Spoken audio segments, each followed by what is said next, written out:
Ils étaient 150 dans les années 1850. Aujourd'hui, ils ne sont plus qu'une vingtaine à Paris. Ces fameux passages couverts, les Parisiens les empruntent par hasard, par nécessité aussi quand ils souhaitent trouver un raccourci, mais le plus souvent par plaisir.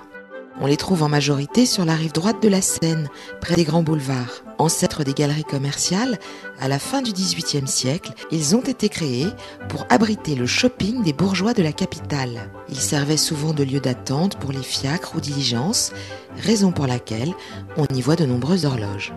Amateurs d'antiquités, de petits salons de thé, collectionneurs en tout genre, les passages parisiens sont faits pour vous. Vous y ferez également la rencontre de puristes, car ceux qui choisissent d'y installer leur boutique sont en général des amoureux de leur métier, pour le bonheur des plus esthètes. Paradoxe, les passages parisiens sont des endroits hors du temps et pourtant toujours dans l'air du temps, car les créateurs de mode y installent très souvent leur premier showroom.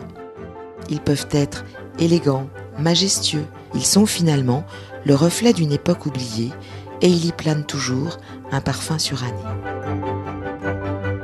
Parmi les plus raffinés, on citera sans hésiter la Galerie Vivienne, qui a 3 entrées, une rue Vivienne, une rue des Petits Champs et enfin une autre rue de la Banque. L'arrivée de Jean-Paul Gaultier en 1986 la consacre définitivement comme haut lieu de la mode parisienne.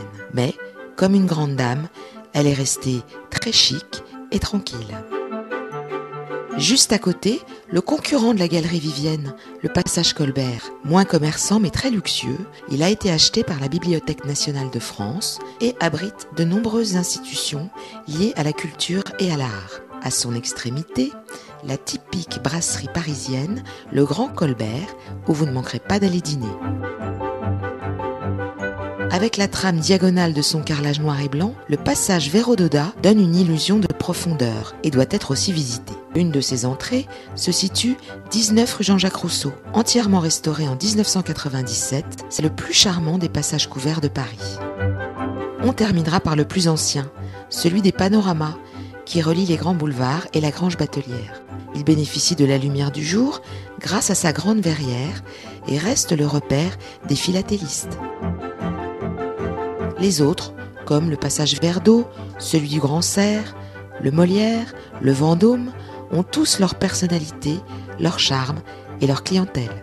Les passages parisiens, ces petites trouées entre les immeubles, gardent tout leur mystère. La preuve, bien malin, celui qui saura dire où il se commence et où il se termine. À vous de le découvrir.